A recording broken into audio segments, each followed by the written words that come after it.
Hello everybody and I hope you are doing very well. आज हम लोग पढ़ेंगे ब्रेड्स रूल। ठीक है, चलो एक सेकंड ध्यान देना।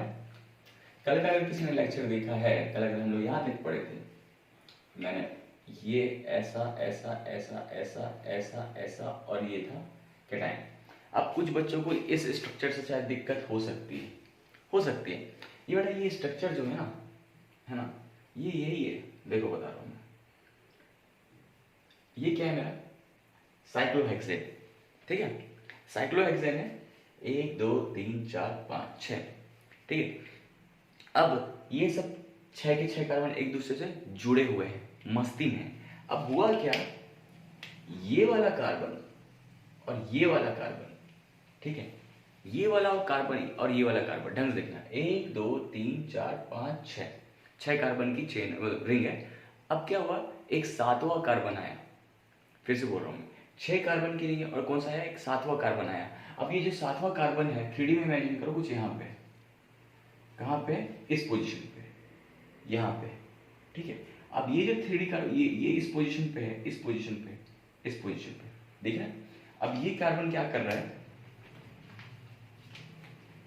सॉरी एक minute, give me a second guys. ये सातवां कार्बन मेरे पास, ये 6 कार्बन ही है, सातवां कार्बन यहाँ पे है। अब इस सातवें कार्बन को कैसे जुड़ना है भाई, मेरे को भी रिंग में एडजस्ट कर लो ना, है ना। तो ये क्या कर रहा है, एक बॉन्ड बना रहा है ऊपर वाले कार्बन के साथ और एक बॉन्ड बना रहा है क्या, नीचे वाले कार्बन के साथ, ऐसा। ठीक है, समझ में आ रहा है। ये कार्बन है जो ऊपर वाले कार्बन से बॉन्ड बनाया है, नीचे वाले कार्बन से बनाया है। ठीक है, तो ये कुछ ऐसा दिखाऊंगा मैं इसको 3D में रिप्रेजेंट करने के लिए, ऐसा ऐसा, और ये कार्बन क्या है, ऐसा। ठीक है, और ये दोनों कार्बन है, ये देखो तो कैसा दिख रहा है, ब्रिज की तरह दिख रहा है, ये ब्रिज की तरह, कैसा, ब्रिज है ना। ये जो 6 की रिंग है और ये क्या है, ब्रिज की तरह है। तो ये जो कार्बन जो ब्रिज बना रहे हैं, इस कार्बन को बोलते हैं bridge, bridge head carbon, bridge head carbon बोला जाता है इसको, और इस वाले कार्बन को ब्रिज हेड कार्बन बोला जाता है। ठीक है, होपफुली। और यही जो स्ट्रक्चर है वही तो ये है, मैंने यही तो बनाया है। तुम इसको यहाँ से देखोगे तो ढंग से देखना, मैं एकदम से एक्सप्लेन करता हूँ मैं। ये स्ट्रक्चर दोनों स्ट्रक्चर सेम है। क्या होता है, ढंग से देखना बेटा, ये ठीक है।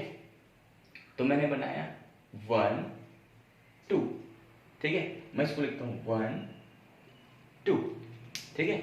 अब मैं बोलता हूँ किसको क्या, wait a second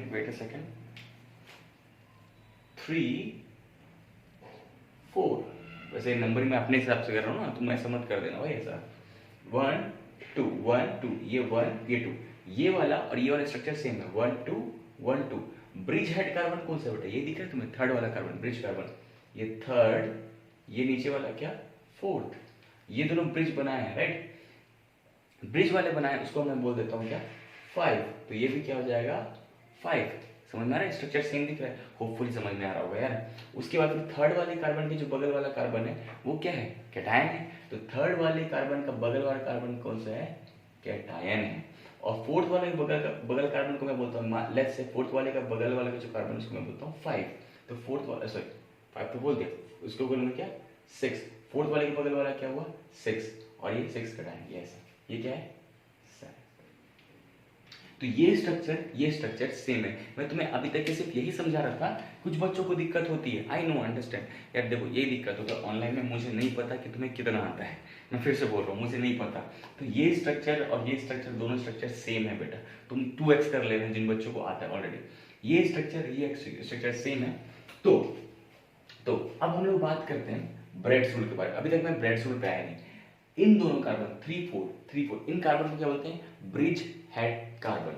Bredt's rule बोलता है, ब्रेड्स रूल ये कहता है, अकॉर्डिंग टू ब्रेड्स के अकॉर्डिंग,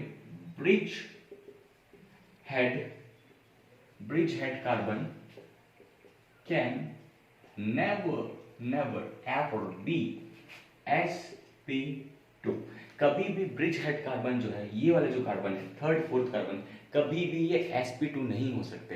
sp2 का मतलब क्या होता है, बॉन्ड एंगल 120 डिग्री, और स्ट्रक्चर क्या होता है, ट्राइगोनल प्लेनर।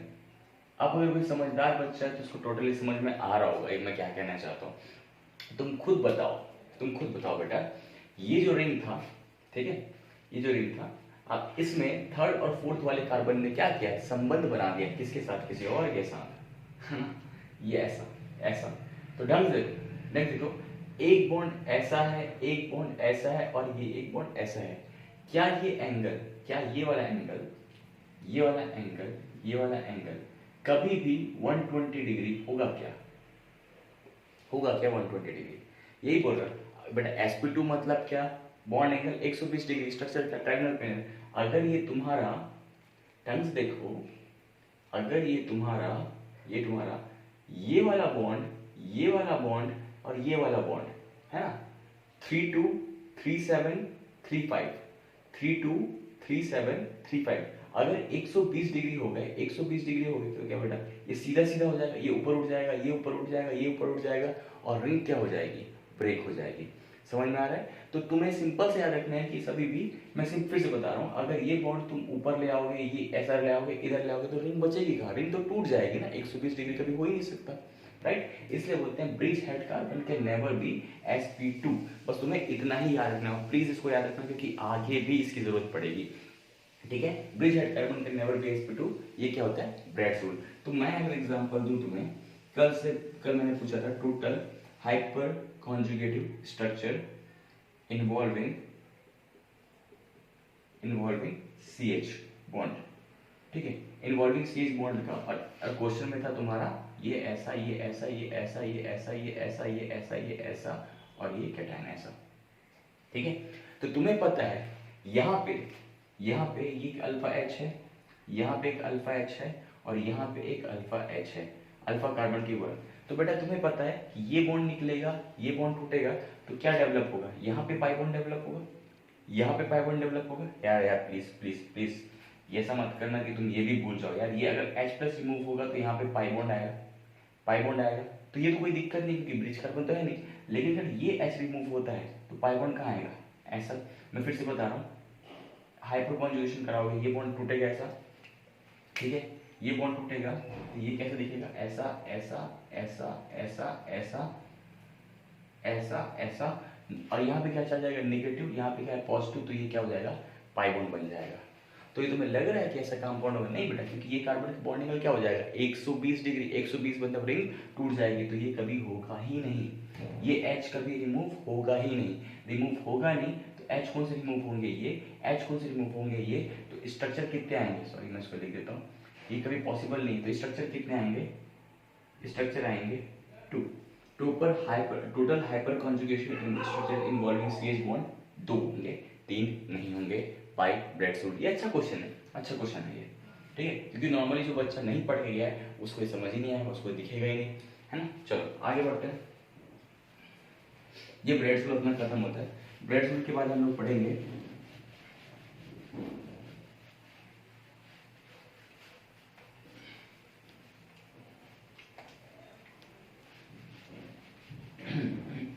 ये ब्रैड रूल की बहुत एप्लीकेशंस है, ठीक है। ये मेरे को तुम्हें हेलोएल्केन्स हेलोएरिन्स में भी जरूरत पड़ेगा और आगे भी इसकी जरूरत पड़ेगी, तो प्लीज इसे याद रखना, ठीक है, भूल मत जाना इसको।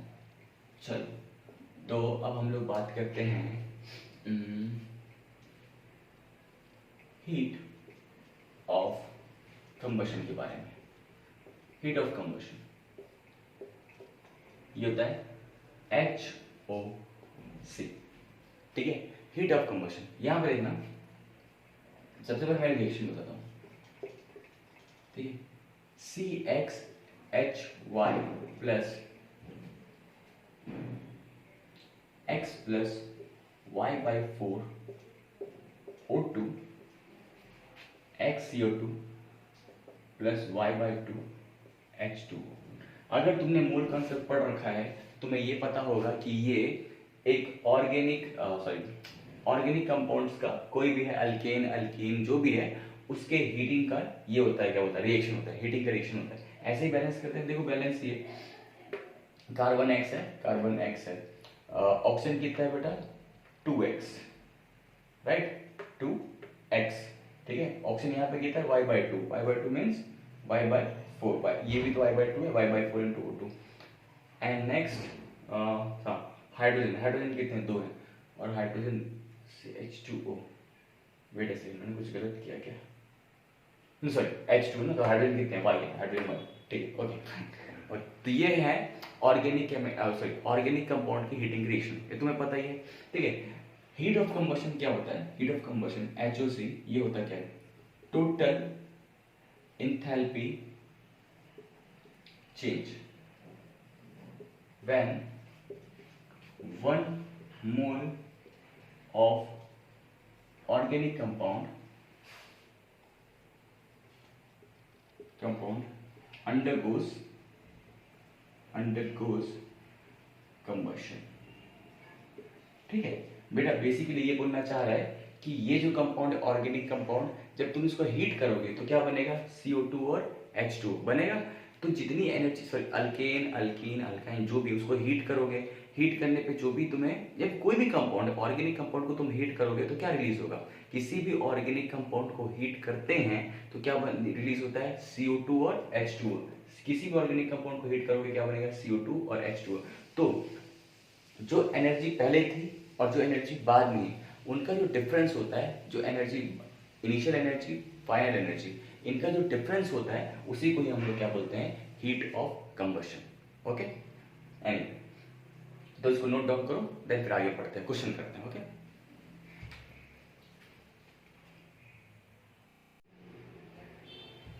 अच्छा ठीक, देखना बेटा इधर। तो अभी हम लोग पढ़ लेते हैं हीट ऑफ कंबशन। तो हीट ऑफ जो कंबशन होता है वो क्या होगा, एनर्जी चेंज, एंथैल्पी चेंज, ठीक है। प्रोडक्ट की एनर्जी, रिएक्टेंट की एनर्जी, इनिशियल एनर्जी, फाइनल जो भी है, उनका जो डिफरेंस होगा उसे क्या बोलते हैं, हीट ऑफ कंबशन। तो ठीक है, हीट ऑफ कंबशन, ये जो हीट ऑफ कंबशन है ये किस पर डिपेंड करता है, डिपेंड्स, पहला depends upon number of carbon, ठीक है। यार जितना ज्यादा कार्बन होगा उतना ही ज्यादा कंबशन होगा, ठीक है, उतनी ज्यादा एनर्जी रिलीज होगी। दूसरी बात, दूसरा डिपेंड करता है स्टेबिलिटी पे, ठीक है। ऑब्वियसली तुम्हें पता है जो स्टेबल कंपाउंड है, जो कंपाउंड आराम से स्टेबल है, उसको हीट करना बहुत मेहनत करना पड़ेगा। जो कंपाउंड जो ऑलरेडी, जैसे कि फॉर एग्जांपल मैं ये लेता हूं, अगर मेरे पास ये है और मेरे पास ये है CH3, ओके। अगर ये दोनों कंपाउंड है तो तुम्हें पता है बेटा ये कंपाउंड क्या है, सिस, और ये कंपाउंड क्या है, ट्रांस। लेकिन सिस और ट्रांस से जानने से पहले सबसे हम लोग क्या कैलकुलेट करेंगे, नंबर ऑफ कार्बन। क्या यहाँ पे नंबर ऑफ कार्बन कितने हैं, 4, और यहाँ पे भी नंबर ऑफ कार्बन क्या है, 4। इन दोनों का मॉलिक्यूलर फॉर्मूला तो सेम ही है ना। अगर ये दोनों कंपाउंड सेम है, मॉलिक्यूलर फॉर्मूला सेम है, इससे आंसर तो नहीं आएगा, है ना। तो आंसर किससे आएगा, स्टेबिलिटी से, ठीक है। इन दोनों में ज्यादा स्टेबल कौन सा है, ये मेरा सिस होता है और ये मेरा ट्रांस होता है।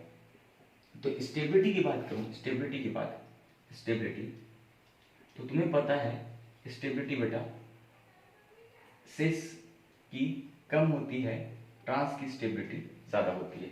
ये कंपाउंड स्टेबल है, अगर ये कंपाउंड स्टेबल है तो इसको हीट करने में ज्यादा मेहनत करनी पड़ेगी, ये तो पता ही है तुम लोग को। और जो अनस्टेबल कंपाउंड है उसको हीट करना इजी होगा, ठीक है। सॉरी, स्टेबल कंपाउंड है उसको तुम हीट करोगे तो बहुत कम एनर्जी रिलीज करेगा, ठीक है बेटा। जो स्टेबल कंपाउंड है उसको हीट करोगे तो बहुत कम एनर्जी रिलीज करेगा, और जो अनस्टेबल कंपाउंड है उसको हीट करोगे तो बहुत ज्यादा एनर्जी दे देगा, ठीक है। जो ऑलरेडी स्टेबल है यार, जो ऑलरेडी स्टेबल है खुश अपनी जिंदगी में, उसको हीट करोगे तो बहुत कम एनर्जी रिलीज होगी ना। और जो अनस्टेबल है, जो चाहता ही है कि भाई मेरे को हीट करो, अनस्टेबल है तो वो ज्यादा एनर्जी रिलीज करेगा।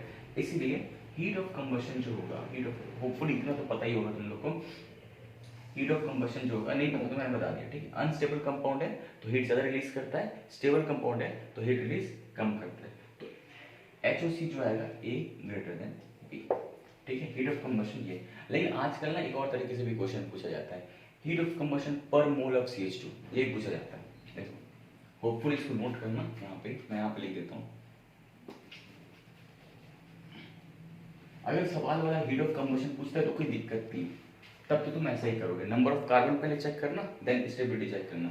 अगर यहाँ पे दिया हीट ऑफ कंबशन पर मोल CH2, अब हीट ऑफ कंबशन पूछा पर कार्बन के लिए पूछ दिया, ठीक है बेटा। अगर पर कार्बन के लिए ही पूछ दिया, पर CH2 के लिए ही पूछ दिया, तो सिर्फ और सिर्फ तुम्हें क्या देखना है, स्टेबिलिटी। क्यों? अरे भाई हाँ, मतलब उसने तो सिर्फ एक कार्बन के लिए पूछा ना, पर CH2 के लिए पूछा, एक CH2 के लिए पूछा, वो 4 5 6 चाहे कितनी भी बड़ी रिंग हो, चाहे कितनी बड़ी कार्बन चेन हो, उसने सवाल किसके लिए पूछा, पर के एक CH2 के लिए पूछा। तो सिंपल सा नंबर ऑफ कार्बन गिनने की क्या जरूरत है, तुम क्या गिनोगे, स्टेबिलिटी, ठीक है। अगर उसने CH2 पर मोल CH2 के बारे में पूछा, हमारे पास कंपाउंड में चाहे कितने भी कार्बन है, क्या फर्क पड़ता है, उसने पूछना है किसके लिए, एक CH2 मॉलिक्यूल के लिए पूछना है, तो हम लोग क्या करेंगे, सिर्फ और सिर्फ स्टेबिलिटी देखेंगे, ठीक है। चलो अब इसे हम लोग क्वेश्चन कर लेते हैं, बहुत इजी क्वेश्चन होते हैं, ये पार्ट बहुत इजी है, ओके। जितना हमें मेहनत करना था हमने पहले कर लिया, अब बहुत इजी क्वेश्चन आते हैं और बहुत इजी क्वेश्चन आते हैं। मैं कुछ भी कर रहा हूँ बेटा, अगर तुम्हें कुछ भी समझ नहीं आता तो प्लीज क्वेश्चन तक स्टे करना, क्वेश्चन तक स्टे करना बहुत जरूरी है, क्योंकि क्वेश्चन तुम्हें करने आ जाएंगे और क्वेश्चन से ही कभी कभी कॉन्सेप्ट क्लियर होता है, ओके। तो हम लोग क्वेश्चन करते हैं, ओके। मैं क्वेश्चन लिख लेता हूँ तो फिर हम लोग करेंगे।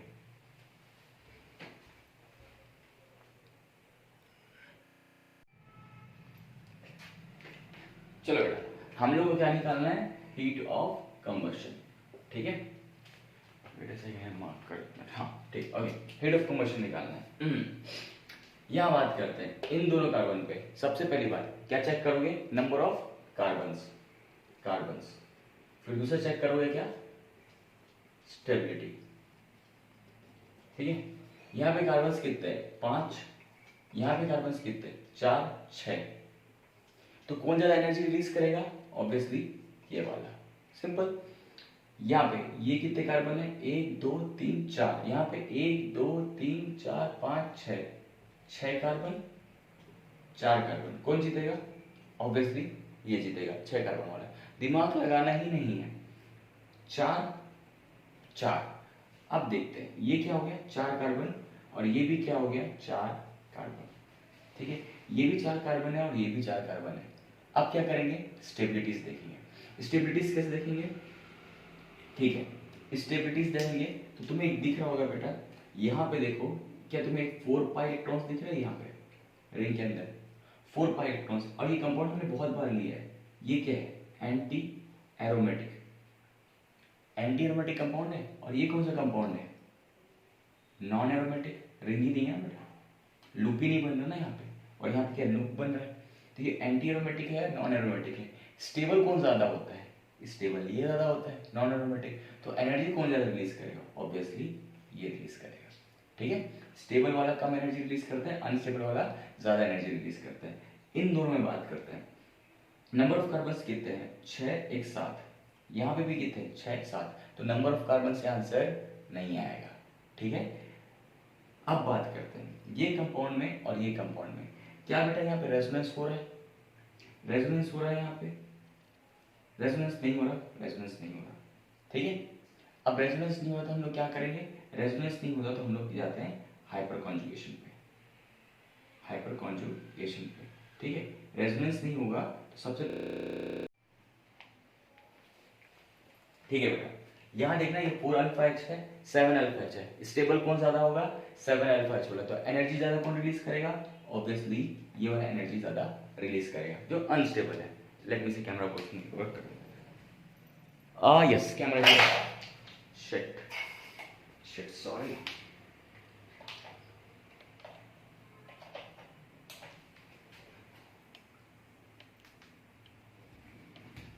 Camera is working, yes camera is working, so sorry for that. हाँ ठीक है, यहाँ बात देते हैं 1 2 3 4 5, 5 कार्बन, और यहाँ पे 1 2 वेट 1 2 3 4 5, 1 2 3 4 5, 5 कार्बन। अगर कार्बन बराबर है तो हम लोग क्या करते हैं, स्टेबिलिटी से जाते हैं। इस पाई बॉन्ड को देखो, इस पाई बॉन्ड को देखो, रेजोनेंस हो रहा है क्या, नहीं हो रहा, रेजोनेंस नहीं हो रहा तो हम लोग किस में जाएंगे, हाइपर कॉन्जुगेशन पे। अब हाइपर कॉन्जुगेशन पे जाएंगे तो बेटा इसके पास कितने अल्फा एच हैं, 3 2 5, 5 अल्फा एच। इसके पास कितने अल्फा एच हैं, 3 3 6 3 9, 9 अल्फा एच। ज्यादा स्टेबल कौन सा होगा? नो अल्फा एच वाला, है ना। तो एनर्जी कौन रिलीज करेगा? ये। होपफुली आपको समझ में आ रहा होगा। इसमें ध्यान दिख रहा है बेटा, 1 2 3 4। I am so sorry guys, camera was not working, ठीक है। एनीवे यहाँ पे देखते हैं, यहाँ पे 6 कार्बन है, 1 2 3 4 5 6, और यहाँ पे 1 2 3 4 5, यहाँ पे 6 कार्बन और यहाँ पे 5 कार्बन। तो आंसर सिंपल सा क्या हो जाएगा? ये, ठीक है। यहाँ पे 1 2 3 4, आंसर बेटा बोला 3 कार्बन 4 कार्बन 5 कार्बन 6 कार्बन। सवाल ही पैदा नहीं उठता, ठीक है। Heat of combustion, maximum number of carbon है उतने हीट ऑफ कंबशन होंगे। इसमें और इसमें बात करते हैं बेटा, यहाँ पे 6 कार्बन है, यहाँ पे 7 कार्बन है, तो हीट ऑफ कंबशन किसका ज्यादा होगा? इसका, ठीक है। कुछ ऐसे ही इजी से सवाल आते हैं तो वो तुम लोग कर लेना। नॉर्मली स्टेबिलिटी पूछेगा तो रेजोनेंस देख लेना, फिर हाइपर कॉन्जुगेशन देख लेना, ठीक है। एंड देन एरोमेटिसिटी से कुछ पूछ सकता है तो कुछ इस तरीके से, कुछ इस तरीके का बना सकता है। होपफुली आपको समझ में आया होगा। हम लोग अभी इसको नोट डाउन करो, देन अपन हीट ऑफ हाइड्रोजनेशन पढ़ते हैं, ओके।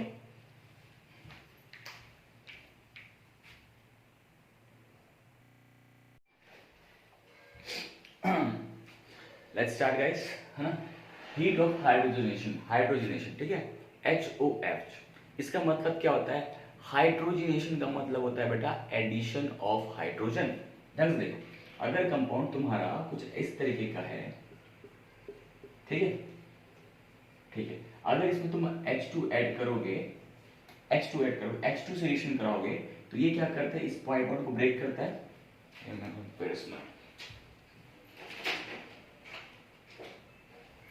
सॉरी अबाउट दैट, मैं मार्कर लेने गया था, हाँ।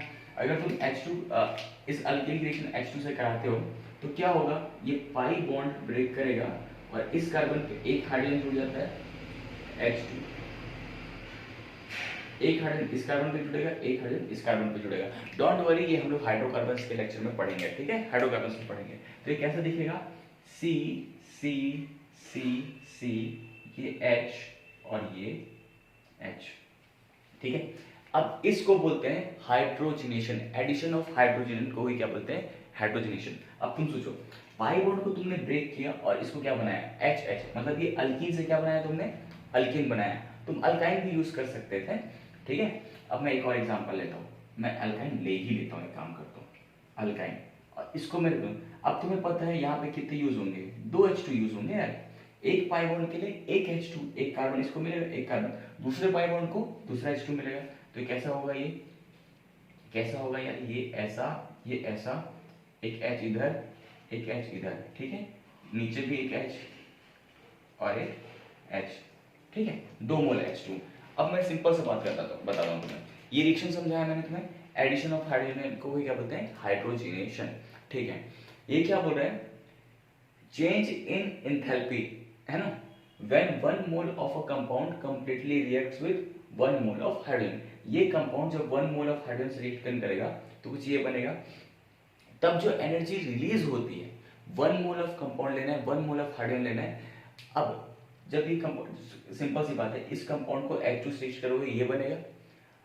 Energy of product, energy of reactant, दोनों का जो डिफरेंस होता है उसी को क्या बोलते हैं हम लोग? चेंज इन एनर्जी, वही चेंज इन एंथैल्पी, वही क्या होगा? हमारा हीट ऑफ हाइड्रोजनेशन। खत्म, ठीक है। इसकी एनर्जी माइनस इसकी एनर्जी। यार तुम सिंपल से सोचो ना, अगर H2 तुमने ऐड किया है तो एनर्जी रिलीज होगी, हो रही होगी, एनर्जी रिलीज हो रही होगी, तो उस एनर्जी का, वो जो एनर्जी जो होती है उसी को ही क्या बोलते हैं हम लोग? Heat of hydrogenation. इसका मतलब ये है कि किसी कंपाउंड पे हाइड्रोजन जब तुम ऐड करते हो तब जो एनर्जी रिलीज होती है या एनर्जी देनी पड़ती है उसको ही क्या बोलेंगे हम लोग? Heat of hydrogenation, okay. ये कंपाउंड होगा, ठीक है। चलो, अब तुम्हें अगर मैं पूछूं कि इसमें और इसमें हीट ऑफ हाइड्रोजनेशन किसमें ज्यादा होगा? HOH किसमें ज्यादा होगा, है ना। तो तुम सिंपल सा बात बोलोगे, यार ये दिक्कत वाली बात है।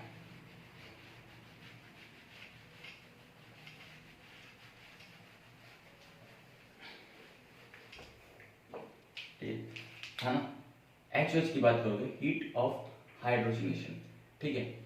ये ऑब्वियसली बेटा हीट ऑफ हाइड्रोजनेशन किस पे, कंपाउंड ए में और कंपाउंड बी में किस में ज़्यादा होता? ऑब्वियसली वो ज़्यादा होता अल्काइन का, यहाँ पे दिख नहीं रहा होगा मेरे ख्याल से, यहाँ पे लिख देता हूँ अल्काइन का, यार मैं करवा दूंगा यार, नंबर ऑफ पाई बॉन्ड्स, पहला चीज। ठीक है, अब तुम खुद सोचो ना यार, जितने ज्यादा पाई बॉन्ड्स होंगे उतना ही ज्यादा क्या होगा, H2 ऐड होगा और उतना ही एनर्जी क्या होगा, रिलीज होगा। ठीक है, दूसरी बात हीट ऑफ हाइड्रोजनेशन। ठीक है, दूसरी बात क्या होता है, डिपेंड करता है स्टेबिलिटी। अगर मॉलिक्यूल स्टेबल है, अगर मॉलिक्यूल ऑलरेडी स्टेबल है, ठीक है, तो उसमें H2 ऐड करना बहुत मेहनत का काम होगा यार, H2 क्यों ऐड हो गया, बहुत मुश्किल होगा। तो इनवर्सली प्रोपोर्शनल टू स्टेबिलिटी। अगर कंपाउंड स्टेबल है तो H2 ऐड करना बहुत मुश्किल है, और अनस्टेबल है तो H2 ऐड कर दो यार, एनर्जी अच्छा खासा रिलीज हो जाएगा। ठीक है, स्टेबल कंपाउंड पे H2 ऐड करना मुश्किल काम है, अनस्टेबल कंपाउंड पे H2 ऐड करना बहुत ईजी काम है। ठीक है, ये हम लोग इस तरीके से हम लोग सॉल्व करेंगे, सेम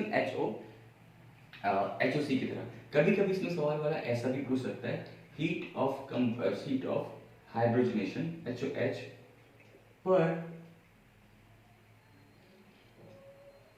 पर पाई बॉन्ड। ठीक है, अगर चाहे कंपाउंड में कितने भी पाई बॉन्ड हो, लेकिन अगर एक पाई बॉन्ड के रिस्पेक्ट पे पूछा है, जैसे कि पर CH2 वैसे ही पर पाई बॉन्ड की बजाय, तो तुम सिंपल आंसर किससे दोगे, स्टेबिलिटी से। ठीक है, अब हम लोग इसका प्लीज अगर समझ नहीं आएगा, क्वेश्चन तक के वेट करना है यार प्लीज। ठीक है, क्वेश्चन तक के वेट करना। हम लोग सबसे पहले पाई बॉन्ड चेक करेंगे, जितना ज्यादा पाई बॉन्ड उतना ज्यादा एनर्जी रिलीज करेगा। दूसरा हम लोग चेक करेंगे स्टेबिलिटी, जो स्टेबल होगा वो कम एनर्जी रिलीज करेगा, जो अनस्टेबल होगा वो ज्यादा एनर्जी रिलीज करेगा। ओके, चलो ये नोट करो, देन हम लोग क्वेश्चन करते हैं। ओके, मैं क्वेश्चन लिख लेता हूँ।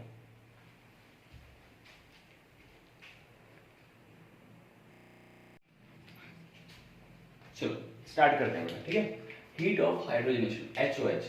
सबसे पहले क्या देखना है हमें, HOH के लिए सबसे पहले हम देख लेना है जितने pi bond, number of pi bond, जितने पाई बॉन्ड होंगे उतना ही ईच ऑफ HOH होगा। और दूसरा हमें क्या देखना है, स्टेबिलिटी। ठीक है, स्टेबिलिटी। तो सबसे पहले इनवर्सली प्रोपोर्शनल टू स्टेबिलिटी। सबसे पहले इसके पास एक पाई बॉन्ड है, इसके पास दो पाई बॉन्ड है, सवाल ही पैदा नहीं होता, जितने ज्यादा पाई बॉन्ड होंगे उतना ज्यादा एनर्जी रिलीज करेगा। इसके पास भी दो पाई बॉन्ड है और इसके पास दो और एक तीन पाई बॉन्ड है। आंसर किसका आएगा, दिस वन, जितने ज्यादा पाई बॉन्ड उतना ज्यादा एनर्जी रिलीज करेगा।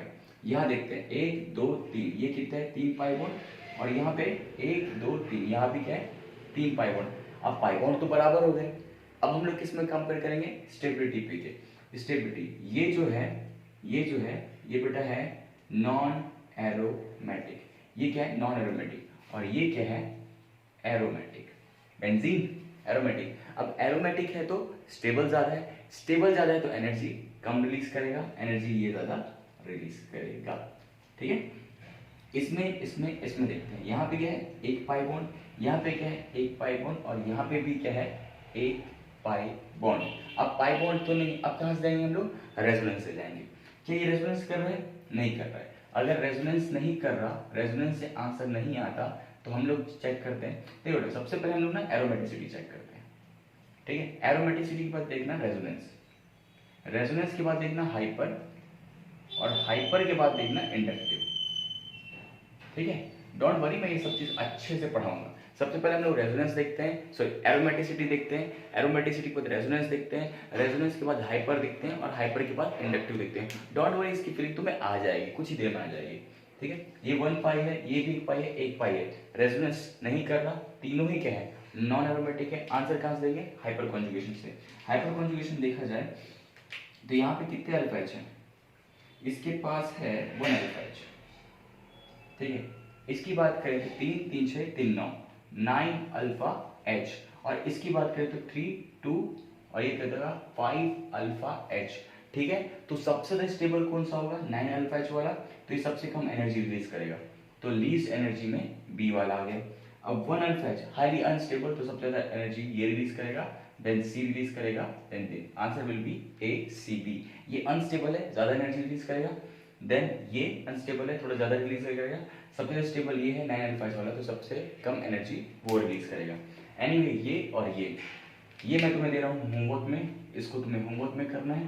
यार मैं करवाई, अब क्या ही होमवर्क दूंगा, अब यहाँ पे भी होमवर्क देने लगूंगा, है ना। 2 और 2 4, ये क्या होगा 4 अल्फा एच, और ये क्या होगा 3 2 5 6 7 7 अल्फा एच। बेटा सबसे पहली बात एरोमेटिसिटी देख लेना, ठीक है, दोनों ही नॉन एरोमेटिक है, रेजोनेंस दोनों में नहीं हो रहा, हाइपर कॉन्जुगेशन से आंसर आएगा। ये 4 अल्फा एच और ये क्या है 7 अल्फा एच, ये ज्यादा स्टेबल है, अनस्टेबल है, तो एनर्जी ये ज्यादा रिलीज करेगा। इसके बारे में बात करते हैं, वेरी गुड। ये क्या है 2 पाई बॉन्ड है, और ये क्या है, ये भी क्या है 2 पाई बॉन्ड है। इसका आंसर मैं दूंगा ही नहीं, खुद से कर लेना, दे देता है क्या ही तो पाई बॉन्ड अगर नहीं आ रहा तो हम आंसर क्या देंगे स्टेबिलिटी से। स्टेबिलिटी देखेंगे तो सबसे पहले क्या चेक करते हैं एरोमेटिसिटी। एरोमेटिसिटी ये क्या है बेटा एंटी एरोमेटिक, और ये क्या है मेरा नॉन एरोमेटिक। तो एंटी एरोमेटिक और नॉन एरोमेटिक में स्टेबल कौन सा होता है नॉन एरोमेटिक, तो एनर्जी ज्यादा कौन रिलीज करेगा एंटी एरोमेटिक, तो आंसर भी ये हो गया। तो ये अपना 6 क्वेश्चन हो गए, ठीक है। यहाँ पे हम लोग का अपना, मैं यहाँ पे अपना हीट ऑफ हाइड्रोजनेशन भी खत्म करता हूँ, ठीक है।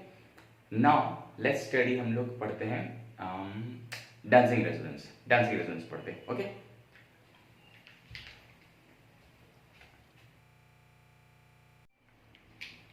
ठीक है, तो स्टार्ट करते हैं बेयर्स एंगल स्ट्रेंथ थ्योरी। बहुत इजी पार्ट है, मैं बहुत थोड़ा फास्ट जाऊंगा इसमें, ठीक है, थोड़ा फास्ट जाऊंगा बेटा ना। तो मैं अगर let's say bears angle strength theory क्या बोलते हैं, ये मेरा 6 4, थोड़ा फास्ट जाऊंगा मैं, 5 6 का 1 2 3 4 स्ट्रक्चर है, 3 कार्बन 4 कार्बन 5 कार्बन और ये 6 कार्बन, ओके फाइन। बट इस कार्बन को तुम्हें हाइब्रिडेशन बताओ, हाइब्रिडेशन क्या होगा इसका हाइब्रिडेशन। हाइब्रिडेशन होता है sp3, ठीक है। तो बॉन्ड एंगल कितना होना चाहिए, बॉन्ड एंगल कितना होना चाहिए 109 डिग्री 23 मिनट्स, है ना। 109 डिग्री होना चाहिए, चलो अभी 109 डिग्री होना चाहिए, राइट। अगर बॉन्ड अगर ये कार्बन का हाइब्रिडेशन sp3 है तो बॉन्ड एंगल क्या होना चाहिए 109 डिग्री, ठीक है।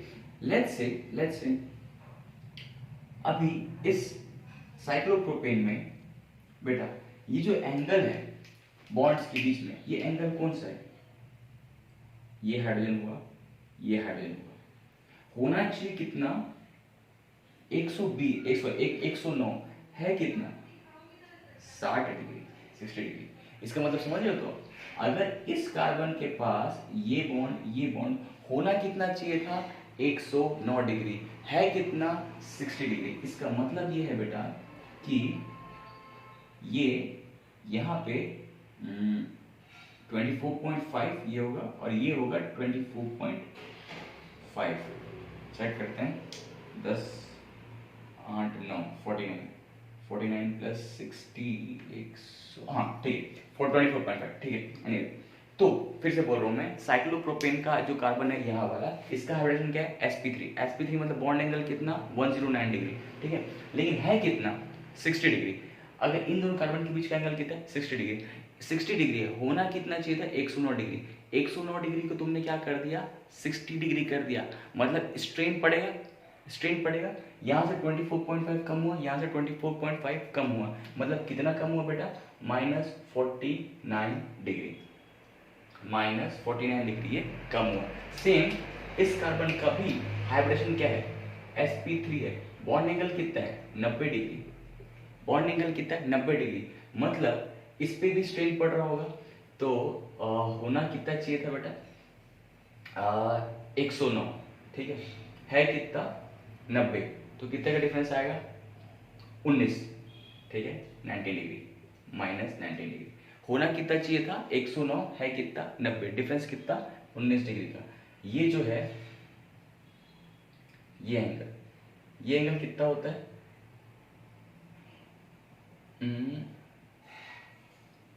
108, ये होता है, हाँ 108 होता है। तो इसमें डिफरेंस कितना आएगा -1 डिग्री का, ठीक है -1 डिग्री का होगा। और इसमें ये जो एंगल होता है ये कितना होगा 120, तो होना कितना चाहिए था होना कितना चाहिए था 109, ये एंगल कितना है 20, तो डिफरेंस कितना होगा यार +11 डिग्री का, +11 डिग्री का, हाँ ये होगा, ठीक है। 109, 19, 1 डिग्री 11 डिग्री, इस एंगल का क्या आ रहा है यहाँ पे डिफरेंस आ रहा है। अगर ये डिफरेंस आ रहा है, ठीक है, समझ पा रहे हो ना, एंगल जो होगा वो होना चाहिए था sp3 है, तो बॉन्ड एंगल कितना होना चाहिए 109 डिग्री, है कितना 60 डिग्री, है कितना 90 डिग्री, है कितना 180 डिग्री, है कितना 120 डिग्री पॉजिटिव में, मतलब इतना डिफरेंस आ रहा है। तो ये बेटा अगर बॉन्ड ऐसे होने चाहिए थे, तुमने उसे ऐसे कर दिए, ऐसे कर दिए, तो तुमने स्ट्रेन पैदा कर दिया, तो स्ट्रेन पैदा कर दिया, तो स्टेबिलिटी की बात करूं मैं, स्टेबिलिटी स्टेबिलिटी तो स्टेबिलिटी किसकी होनी चाहिए, सबसे ज्यादा स्टेबल कौन होना चाहिए, सबसे ज्यादा स्टेबल होना चाहिए जिसमें सबसे कम स्ट्रेन है, स्ट्रेन क्या है 5 कार्बन, 5, ये सबसे ज्यादा स्टेबल होना चाहिए। देन कौन सा 6 कार्बन वाला, इसमें कम है, उसके बाद फिर क्या 4 कार्बन वाला, उसके बाद कौन सा है 3rd कार्बन वाला। ये होना चाहिए था क्या स्टेबिलिटी का ऑर्डर, ये होना चाहिए था स्टेबिलिटी का ऑर्डर, बट रियलिटी में ये था मेरा एक्सपेक्टेड, बट रियलिटी में जो ऑर्डर होता है स्टेबिलिटी का, तुम्हें पता है स्टेबिलिटी का ऑर्डर तुम्हें पता है क्या होता है, 6 carbon, 5 carbon, 4 carbon and 3 carbon, ये होता है स्टेबिलिटी का ऑर्डर। ये दोनों तो ऑर्डर ऐसे रहेंगे कि 5 कार्बन और 6 कार्बन में 6 कार्बन का, ये होता है रियलिटी। अब सर बोलोगे सर ये कैसे आया, ठीक है बेटा, ये आया सिंपल सा, बिकॉज ये जो 6 कार्बन वाला है, ठीक है, ये जो 6 कार्बन वाला है, 6 कार्बन वाला, तुम्हें ये याद रखना पड़ेगा आइसोमेरिज्म पे एक चीज पढ़ा था तुमने कि ये जो है ये चेयर फॉर्म पे भी एग्जिस्ट करता है, ये बोर्ड फॉर्म पे भी एग्जिस्ट करता है, ये ट्विस्ट बोर्ड फॉर्म पे भी एग्जिस्ट करता है, ये तुम्हें पता है। इसके क्या क्या होते हैं कन्फर्मर्स, 6 मेंबर का जो कार्बन होता है वो कन्फर्मर्स की तरह बिहेव करता है, और कन्फर्मर्स की तरह बिहेव करता है मेरे बच्चों, तो ये कन्फर्मर्स के क्या होते हैं सॉरी कन्फर्मर्स की तरह बिहेव करता है, दैट्स व्हाई इसके काफी स्ट्रक्चर्स हैं, दैट्स व्हाई ये ज्यादा स्टेबल होता है देन ये 5 सॉरी दैट्स व्हाई ये 6 मेंबर का जो कार्बन होता है वो 5 वाले से ज्यादा स्टेबल होता है, ठीक है, ये तुम्हें याद रखना है, ओके। एनीवे आगे बढ़ते हैं, चलो इसको नोट डाउन कर लो, ठीक है, मैं आगे लिख लेता हूँ।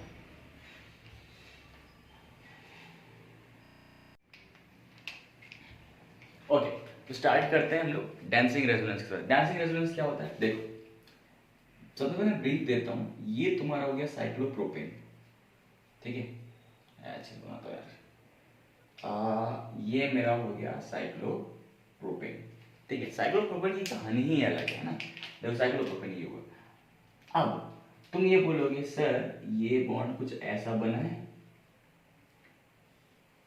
केमिकल बॉन्डिंग में तुम्हें पढ़ रखा होगा, ये बॉन्ड ऐसा बना है, हेड ऑन ओवरलैपिंग से क्या बनता है सिग्मा बॉन्ड,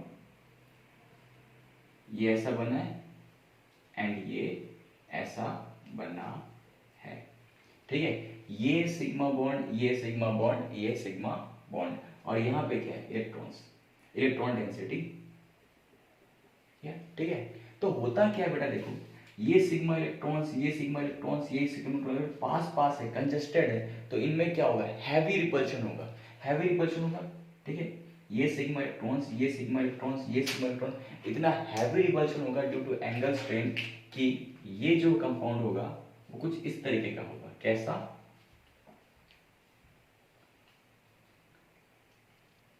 कैसा होगा ये, ऐसा ऐसा ऐसा, इतना हैवी रिपल्शन है, इतना हैवी रिपल्शन है कि जो सिग्मा इलेक्ट्रॉन्स हैं थोड़े थोड़े दूर जाएंगे, कैसे,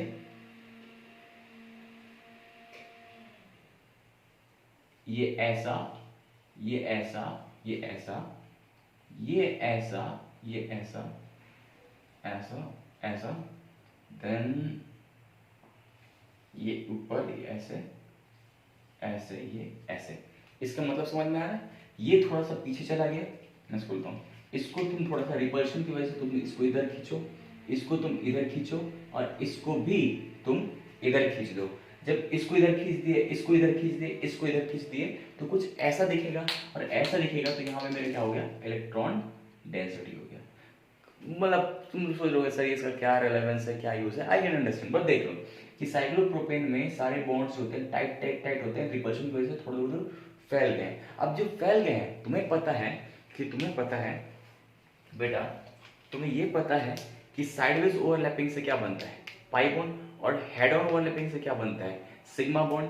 तो ये जो है ये पूरी तरीके से तो पाई नहीं है, लेकिन पूरी तरीके से सिग्मा भी नहीं है, ठीक है। तो ये जो है थोड़ा सा वीक बॉन्ड हो जाता है, ठीक है। ये पूरी तरीके से पाई बॉन्ड पूरी तरीके से नहीं है, कंप्लीट पाई बॉन्ड नहीं है एकदम कंप्लीट, लेकिन पूरी तरीके से सिग्मा बॉन्ड भी नहीं है। तो होता क्या है, अगर मैं ये बोलूं, अगर ये कुछ ऐसा कंपाउंड है और यहाँ पे मेरे पास CH2 पॉजिटिव, अगर ये CH2 पॉजिटिव है तो इसका मतलब ये है बेटा, इसका मतलब ये है कि ये वाला जो बॉन्ड है वो किस तरीके से बिहेव करता है, वो किस तरीके से, धीरे धीरे बताता हूँ मैं। मुझे पता है तुम्हें थोड़ा देर में थोड़ा समझ नहीं आ रहा होगा और थोड़ी देर बाद भी समझ नहीं आएगा, बट लास्ट में समझ में आ जाएगा। देखो वेट करो, अब देखो ये जो इलेक्ट्रॉन डेंसिटी है, चलो मैं उसको सब बना देता हूँ, ठीक है। ये रहा, ये रहा, ये रहा, ये रहा, ये रहा, ये रहा, ये मेरा क्या है, इलेक्ट्रॉन डेंसिटी है, इलेक्ट्रॉन डेंसिटी है, ये इलेक्ट्रॉन डेंसिटी, और ये CH2 पॉजिटिव चार्ज है।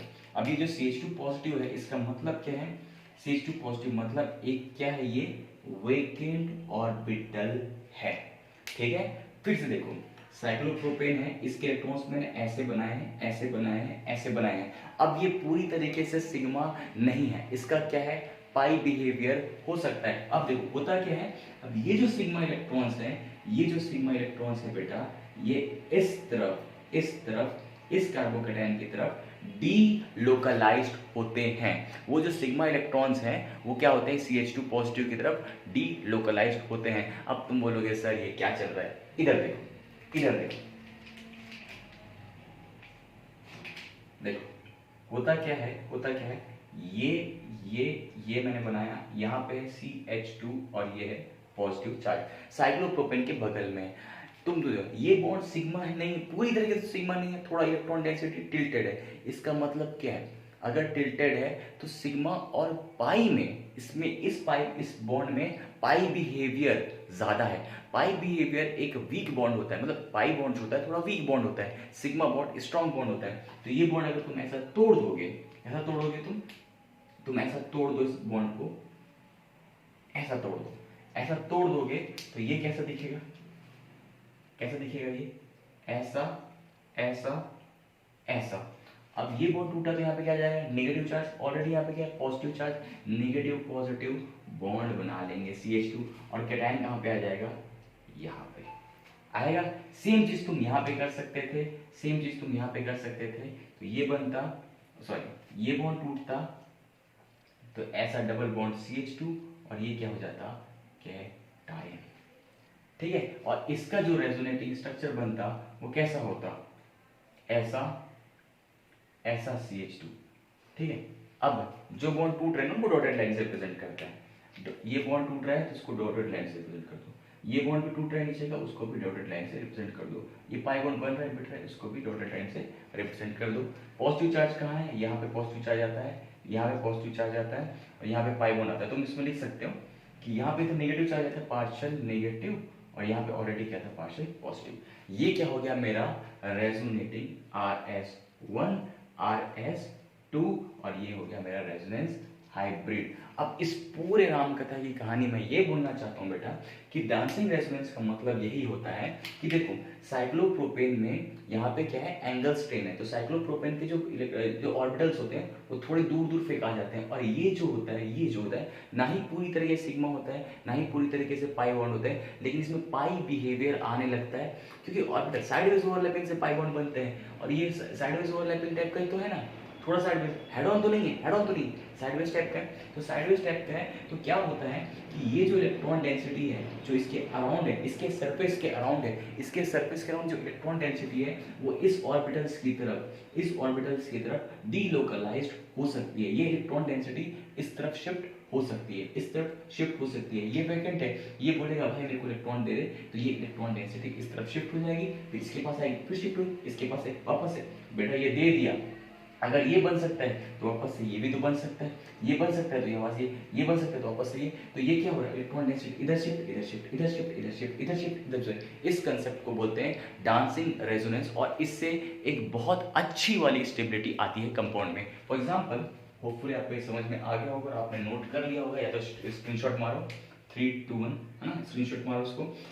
देखो, तो अगर मैं तुम्हें एक क्वेश्चन दूं कि अगर मैं इस पे क्वेश्चन दूं तुम्हें कि अगर ये है ना,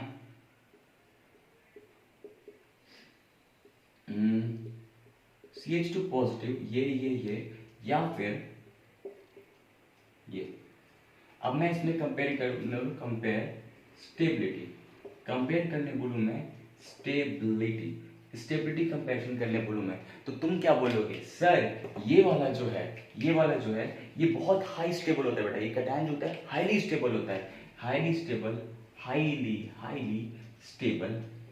stable due to dancing resonance से जो आने वाली, ये दिख नहीं रहा होगा बट फिर मैं बोल देता हूँ, highly stable due to dancing resonance. और ये वाला जो है सिर्फ एक रेजोनेंस है, ये पूरे रिंग की रेजोनेंस ज्यादा स्टेबल देता है ये, इस वजह से ये कार्बोकैटायन ज्यादा स्टेबल होगा, ये कैटायन ज्यादा स्टेबल है। ये कोई बोलेगा सर ये पूरा रिंग में स्टेबल है, ये रिंग में रेजोनेंस हो रहा है, यहाँ पे तो रेजोनेंस हो ही नहीं रहा है ना। कोई गधा बच्चा भी देख के यही सोचेगा कि यहाँ पे पूरे रिंग में रेजोनेंस हो रहा है, यहाँ पे हो ही रहा है, उसको आंसर दे देगा, लेकिन उसको पता नहीं यहाँ पे क्या हो रहा है, डांसिंग रेजोनेंस। एक और क्वेश्चन बच्चे गलती करते हैं, वो ये करते हैं कि अगर ऐसा कुछ दिया है, ऐसा दिया हुआ है, ऐसा और ये CH2 पॉजिटिव और ऐसा और एक CH2 पॉजिटिव, इसमें कंपैरिजन ऑफ स्टेबिलिटी बोलोगे तो ये होगा। सॉरी वो कैमरा वर्क करना बंद कर दिया था, बैटरी लो गई थी मेरी। एनीवे मैं ये बोल रहा था कि बच्चे यहाँ पे गलती करते हैं कि यहाँ पे ये कंपाउंड है, ये कंपाउंड है, तो स्टेबल ये होगा यार, ये स्टेबल नहीं होगा क्योंकि ये यहाँ पे डांसिंग रेजोनेंस नहीं हो रहा और यहाँ पे डांसिंग रेजोनेंस हो रहा है। डांसिंग रेजोनेंस की वजह से स्टेबल है और ये डांसिंग रेजोनेंस यहाँ पे नहीं हो रहा। ठीक है, कल हम लोग कुछ और क्वेश्चन प्रैक्टिस करेंगे, मैं तुम्हें और क्वेश्चन प्रैक्टिस कराऊंगा। ना ज़्यादा नहीं बचा है, जो मेजर पोर्शन है ना, आपको जितना मैंने पढ़ा रखा है वो आपको आना चाहिए, अच्छे से आना चाहिए, तो ही ये इसके आगे बढ़ने का फ़ायदा है। जो अभी बच्चे आ रहे हैं मेरे चैनल को देख रहे हैं, उनको लिए भी बोलना चाहूँगा कि आप पीछे का भी लेक्चर्स पढ़िए, तब जाके आपको आगे समझ में आएगा। ओके, अगर वीडियो पसंद आए तो चैनल को सब्सक्राइब कर देना, वीडियो को लाइक कर देना, और कोई भी डाउट हो तो कमेंट कर देना। ओके, मिलते हैं हम लोग अगले वीडियो पे। Thank you.